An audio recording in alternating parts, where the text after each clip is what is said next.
बच्चों आज के लेक्चर में जो मिलने वाला है आपको सबसे पहले मिलने वाला है डेरिवेशन। डेरिवेशन संगठ का जो आपके स्कूल एग्जाम, साथ ही साथ आपके ज्यादातर बेसिक मेंस लेवल के क्वेश्चन या नीट लेवल के क्वेश्चन उससे बन जाने हैं। यहाँ पर जो डेरिवेशन हम करने जा रहे हैं एक विमीय संगठ यानी कि वन डायमेंशनल कोलिजन के लिए, या मैं कहूँ डायरेक्ट हेड ऑन कोलिजन के लिए हम इस डेरिवेशन को करने जा रहे हैं। तो देखिए डेरिवेशन के इंपॉर्टेंट पैरामीटर्स बच्चों, सबसे पहले कि आपका एक मास है एम ए, दूसरा मास है एम बी।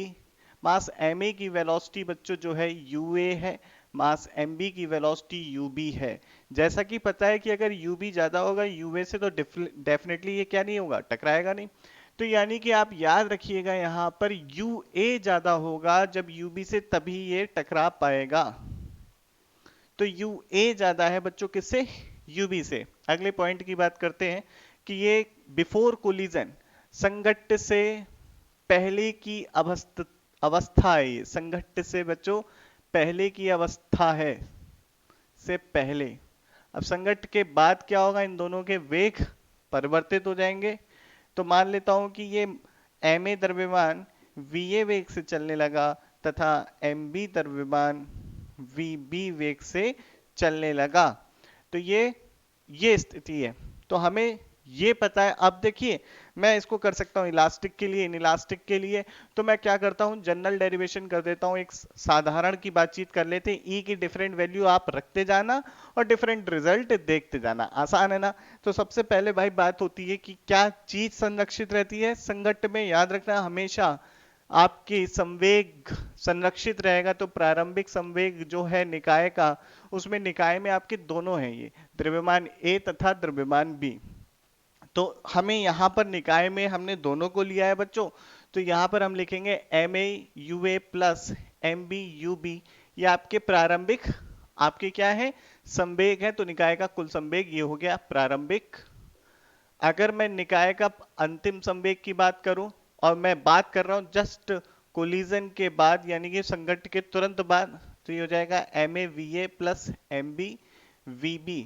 साथ ही साथ बच्चों हमें एक और पॉइंट पता है जो कि हम ज्यादातर जानते ही हैं, कि हमने पढ़ा था लास्ट लेक्चर में प्रत्यावस्थन गुणांक, जिसे बच्चों हम लोग क्या कहते हैं, कोफिशिएंट ऑफ रेस्टिट्यूशन। भाई किस चीज का, दो चीजों का अनुपात था, याद है आप लोगों को? सोच के बताओ किन दो चीजों का अनुपात था। ये था आपका velocity of separation divided by velocity of approach, यही था ना अनुपात। तो बस इसको याद रखना है। आप सेपरेट कितने रेट से हो रहे हैं, यानी कि इनके बीच की दूरी किस दर से बढ़ रही है, तो वो हम लिखेंगे V B minus V A. भाई टक्कर के बाद इसका वेग ज्यादा हो जाना है, सीधी सी बात है। अब आप मान लो कोई गाड़ी पीछे से ऐसे चलती हुई आ रही है, पीछे से उसमें से कोई घुसेड़ दे तो क्या होगा, भाई दूसरी गाड़ी का वेग ज्यादा हो जाता है ना। तो वो यहीं पे होगा। तो वेलोसिटी ऑफ सेपरेशन जो हो जाएगा वो हो जाएगा V B minus V A. और वेलोसिटी ऑफ अप्रोच, कितनी तेजी से बी के सापेक्ष गेंद ए या द्रव्यमान ए आ रहा था, वो हो जाएगा बच्चों U A minus U B. तो ये आपका हो गया वेलोसिटी ऑफ अप्रोच। तो ये एक इक्वेशन, इससे इक्वेशन हमें क्या मिलती है, हम लिख सकते हैं बच्चों वी बी माइनस का वी ए बराबर ई गुणा U A minus U B. एक समीकरण तो हमें यहां पर ये देखने को मिल गई, समीकरण संख्या एक कह रहा हूं मैं इसे। और बच्चों ध्यान से देखना बेटा, यहां पर लिख देता हूं कि भाई प्रारंभिक वेग बराबर अंतिम वेग। तो एम ए यू ए, या हम इसको ऐसे लिख सकते हैं M A V A plus M B V B, ये निकाय का अंतिम वेग है, बराबर होगा प्रारंभिक वेग जो कि M A U A plus M B U B के बराबर है। ठीक है। तो समीकरण संख्या बच्चों दो ये हो गई, ध्यान देखिएगा इनसे।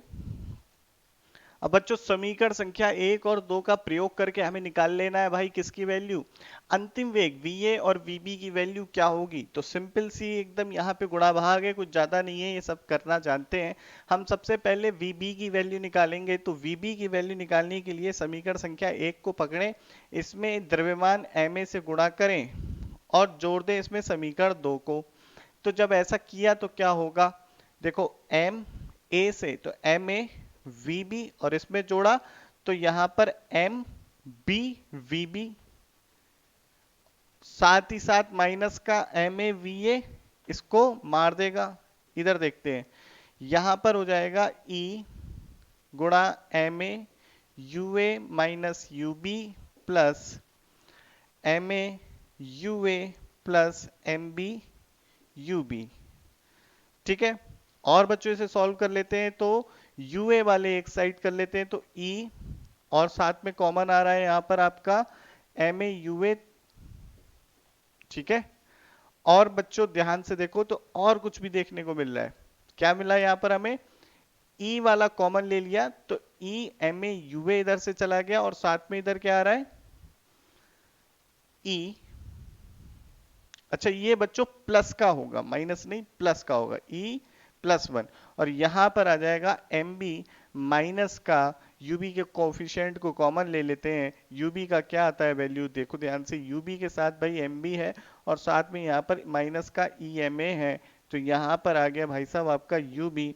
तो आप यहाँ से देख सकते हैं कि बच्चों वीबी की वैल्यू क्या हो जाती है, वीबी की वैल्यू हो जाती है e plus one M A U A, division में ये आ जाएगा आपका M A plus M B, plus इधर आ जाता है एम बी माइनस का ई एम ए, और नीचे डिवीजन में आ जाता है M A plus M B.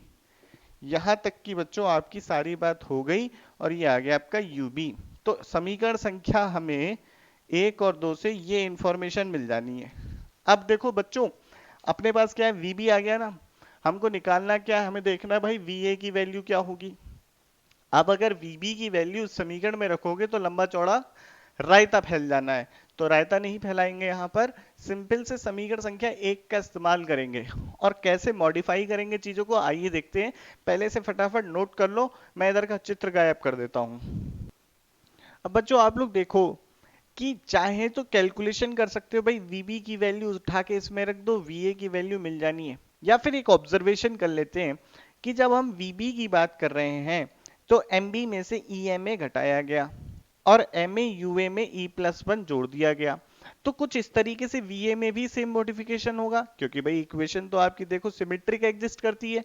तो हम डायरेक्ट भी लिख सकते हैं, देखो जब वीबी था तो आपका एमबी में से ईएमए घटाया गया, जब वीए है तो एमए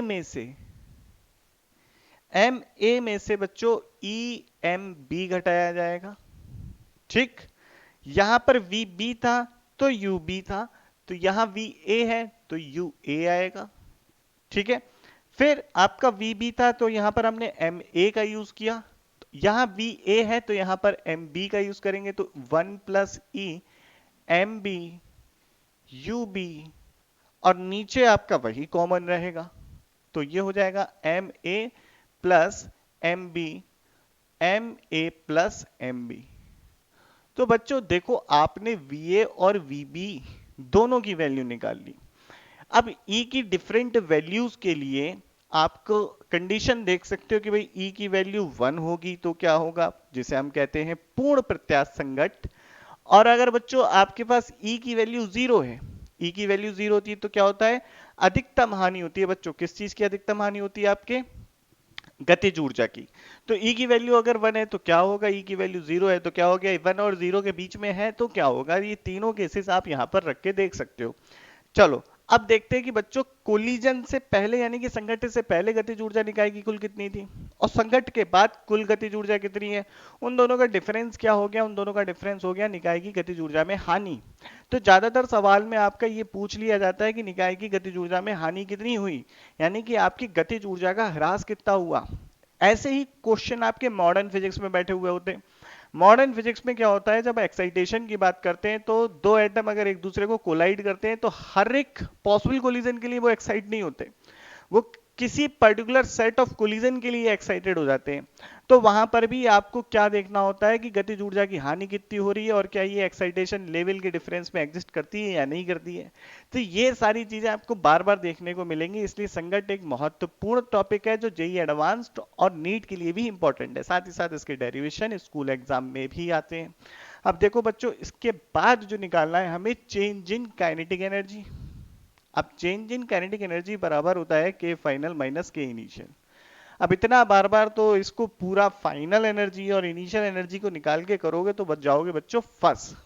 इसका सिंपल सा तरीका जो मैं बता रहा हूं वो उतना एक छोटा सा फॉर्मूला है, इसको याद कर लेना है।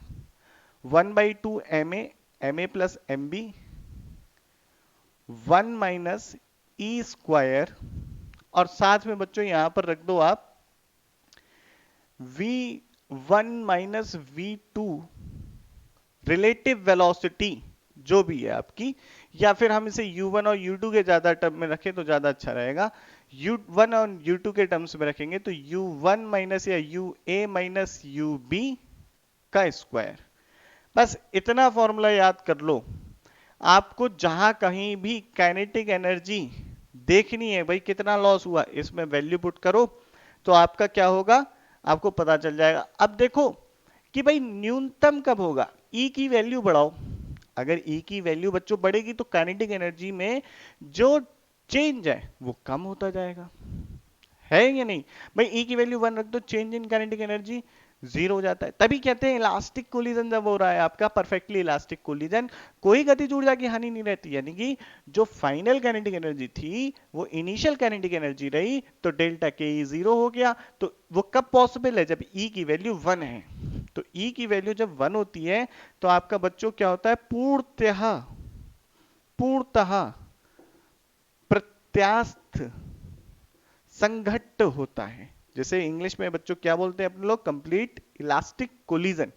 और अगर मान लो ई की वैल्यू 0 हो, तो ई के लिए जब आपकी 0 है तो क्या होगा, अधिकतम काइनेटिक एनर्जी में चेंज निकायकी, यानी कि गतिज ऊर्जा में परिवर्तन निकायकी, या हम कहें हानि, ह्रास। तो गतिज ऊर्जा में अधिकतम ह्रास होता है।